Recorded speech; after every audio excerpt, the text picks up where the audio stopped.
Hello, my friends on YouTube. Today is Sunday, the 10th of March 2024. Please let me know if the sound with this new computer is better. Today's video is Saudi Arabia, Ramadan and the New Day or New Dawn. I chose this title because it's also in the news, I received few emails about the beginning of Ramadan. And the beginning of Ramadan this year, it differs a little bit from the Ramadan before, all the years before, 1400 years before. Um, it's a new dawn, it's a new day. The Crown Prince of Saudi Arabia is doing, he is taking very good steps to change things to the positive. I don't agree with everything he's doing. However, what he is doing, he should be commended for. Um, we have that ideology that came to us 1,400 years ago called Islam.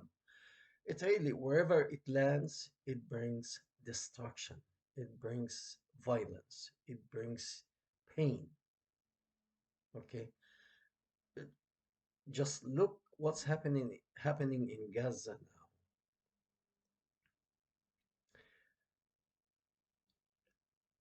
The people who lived in this region before the coming of this ideology. If you read in the Old Testament, there was some friction between the people of Gaza and the Jewish people. If you read the story of David and Goliath, David was a Hebrew man, and Goliath was a Palestinian man. There was every now and then they fought, but it was not, it was like over resources only. Now it's a religious war because we have a person who came 1400 years ago and he demonized the Jews and the Christian and the rest of the world.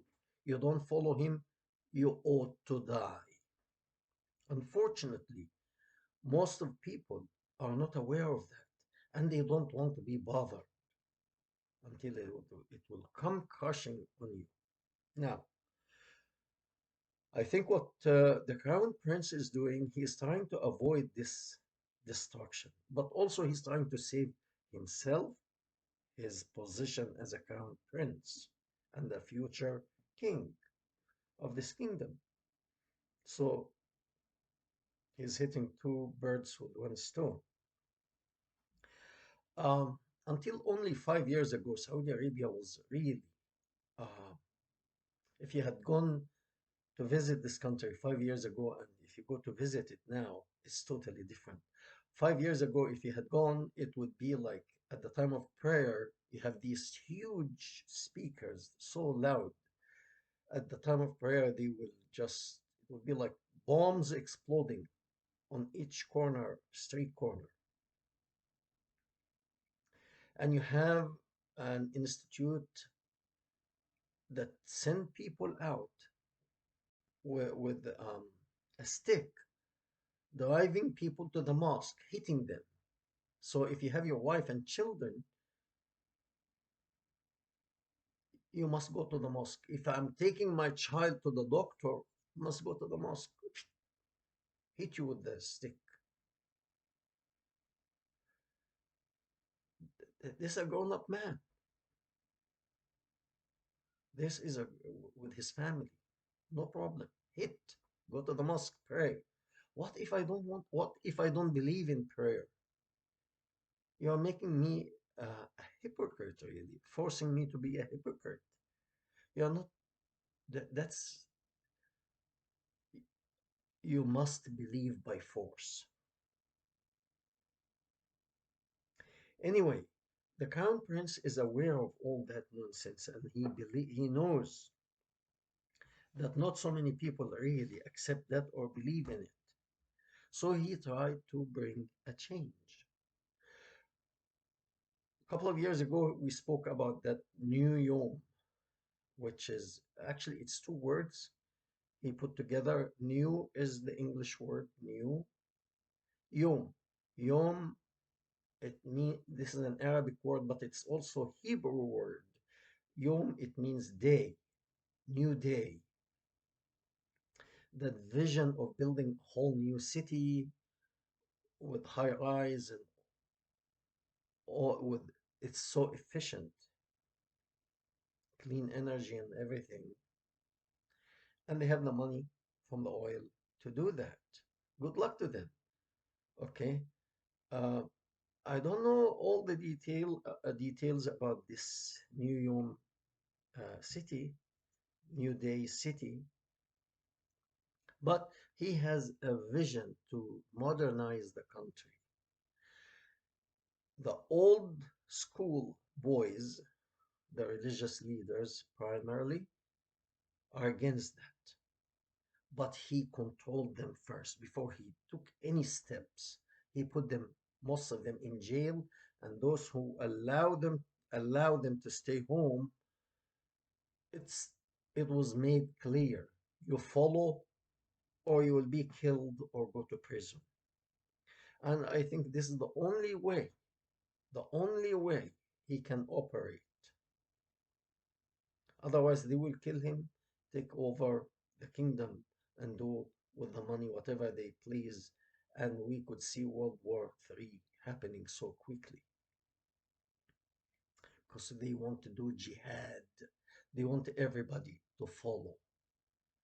Will be hit, go to the mosque, pray, submit, obey me. So he did few things, and that's the emails I got. First, he stopped the loudspeakers. He stopped the loudspeakers from calling for prayer.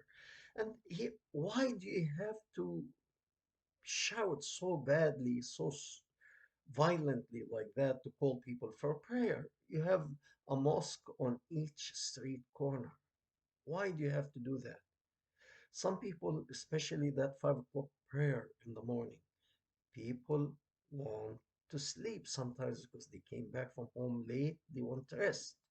Some people are sick. Some people they have problem with their ears, and so on and so forth. If I want to pray, each and every human being now almost has an alarm clock in his phone or her phone. If I'm really interested in prayer, I will adjust my clock to wake up and go to the mosque. If I want, leave me alone. I'm a grown-up person. Don't do that. Don't hold the stick and drive me to the mosque, because you're actually, even if I have a desire to be a religious person, you're really turning me away from religion. Okay, I don't want to see you. I don't want to see your religion. I don't want anything to do with you. He stopped that loudspeakers, and he stopped the Muslim clerk from collecting donations to make meals for the people who go to pray, to break their fast after prayer in the mosque. You finish your prayer, go home and eat. Because once they eat there, they linger around and they start plan. And these people, when they plan, they don't plan to help hungry people in Africa or in South America, or to build a hospital for some people or to assist. No, let's see where we can perform jihad and kill few men and take their wives as sex slaves. The looting, the booties, the women. Kill the man, take the woman as a booty. I actually had a guy, I met him in a mall one time. He was a young boy, And somebody was telling him about Islam. He said, "Man, I should become a Muslim. I get many women." He was like about 18 years old. Yeah, for kids like that, probably they will be inspired to enter this kind of religion. Uh, so anyway, it's a good way to gain membership in your church, to promise the young boys with endless sex, and especially when you go out in jihad and you conquer a country and you get 4 or 5 women, you will have endless sex. And if you die, you go to heaven, you have 72 virgin. Yeah, you're winning either way. So he stopped the azan, which is the call for that loud noise to call for prayer. He stopped the money, and he stopped the eating in the mosque. So, do I agree with everything he did? No, I don't. Here, I live in America, I said many times, and in America, if you go to pray, let's say you are Christian or Jewish, you go to pray, and after prayer, sometimes in some churches and in some synagogue and in some Hindu temples and so on and so forth, the house of prayer prepare meals for the people who came to pray. They're paying for it, leave them alone. They collect donation from their members that, hey, somebody wants to give donation, God bless you, that's your business. Okay. Do I agree with that? No, because this, in a way, it's intrusion on the rights. However, now, you can't give these people total rights at this time. And the reason is they cannot. You see, I have kids. You cannot give a child a loaded gun. You cannot. He could harm you and harm himself with that gun because he doesn't know how to use it. So freedom to be given to immature people like this, it's dangerous. And the consequence we see that these people are out of control whenever they have a chance to attack people here and there. They don't think of the consequence. I think the people who uh, the Palestinians who done what they have done on October 7th, 2023, uh, to the Israelis, should they have known, should they have took a step back and thought what would be the consequence of this action? Today, Gaza is suffering tremendously, and these idiots are hiding in tunnels and protecting themselves. They have food, they have water, they have clean clothes, they have everything, and they go out, they hide behind women and children, and they shoot a rocket here or there and go down and hide again. They have a place to sleep, rest, eat, everything. But despite of that, if should they have examined what the consequence would be, they wouldn't have done what they have done. So in a way, they are very irresponsible in their behavior. And the crown prince of Saudi Arabia, he knows that very well. And these people, it's a show in a way that we are holy, we're in the month of Ramadan, we are calling for prayer, we are doing this, we are doing that, we are holy people. This is a show. I remember one thing happened. I can't remember exactly when, but in either 1979 or 1980, there was a movie, you can Google it. It was called Death of Princess. That was a Saudi princess who fell in love with a Lebanese person, not from royal family. And a British man made a movie about this situation and what happened. So he went to Saudi Arabia and he was a journalist. He gathered information and footage and he went back to Britain and he made a movie and they tried to pay him off to buy that movie from him and to make a commitment not to speak about it again. The reason is it was very embarrassing because in a way they want to portray themselves as these most holy people and they are spotless because they are Muslims. They follow the way of the Prophet of Allah. What he found out, it was shocking to me back then.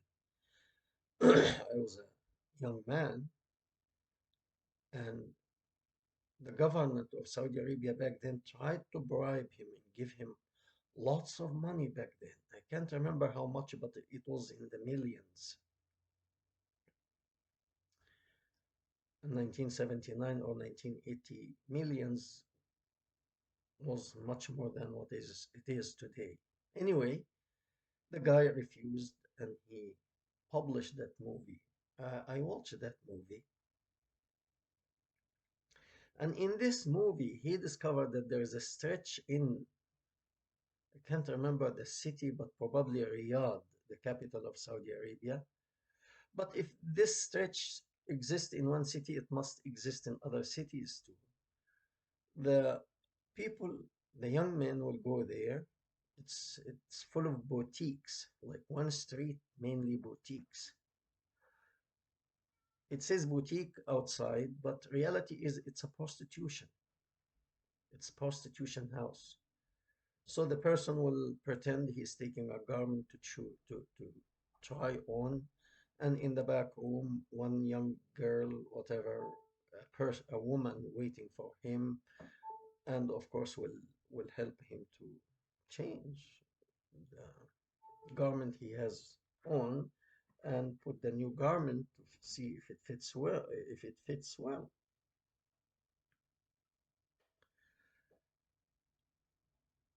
to me that was shocking.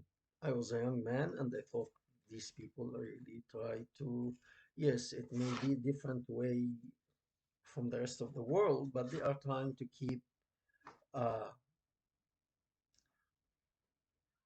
away from fornication and adultery and all these things, and they won't have good families.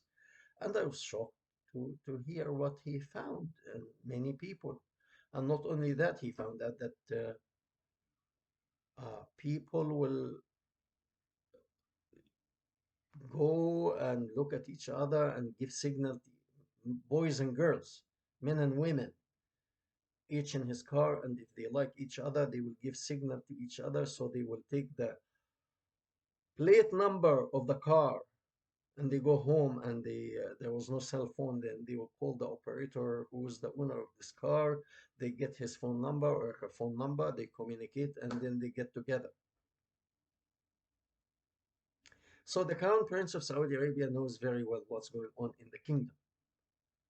They want to show that they are clean and holy, but reality is it's similar to how this ideology started. Uh, Cover and veil and all that stuff. However, the founder of this faith, or if you call it faith or religion, he would sit outside. And by the way, this is still happening in many Islamic countries. Guys would sit outside and look at the shape of a woman as she is passing by, and this woman probably covered from head to toe. It's like almost they are peeling her clothes layer by layer off to see how the hip shaped, the breast shaped, and so on, like almost thinking of themselves having sexual relationship with this woman. And this basically happened, it's registered in the hadith of the founder of Islam that he was sitting with his friends outside the house and he saw a woman, and that woman was not naked, passed by and he eyeballed her, and he couldn't hold himself. He went inside his house. He asked one of his wives to drop whatever she had in her hand and take care of him. She did, and then he washed and came out and said, "Oh, when you see something like that, you better go to your wife." So that stuff is has been going on for 1400 years. The crown prince knows that. He knows the filth that it is going on, and he knows it's a show. It's a show. He knows that he has to change everything, and you cannot give total freedom to these people at this time. They don't know what to do with it. So in a way, despite that, I disagree that people, you cannot tell me if I want to give donation to anyone. It's my money. I can donate it to anyone. I will never donate to a mosque. But if you tell me don't donate to a mosque, I'll be disturbed. People should be free to donate, but not at this time. Once they mature and they come up to the level of becoming responsible people, I would say at this time, that's okay. That's okay. They can do whatever they want. But now he has to use the religious institute that has been used by the Muslim Brotherhood and all the Muslims throughout the 1400 years history to work for him, which he's doing now. So instead of they become the whore of the Muslim Brotherhood leaders, they become the whore of the Crown Prince. Thank you very much. Please share, like, and subscribe.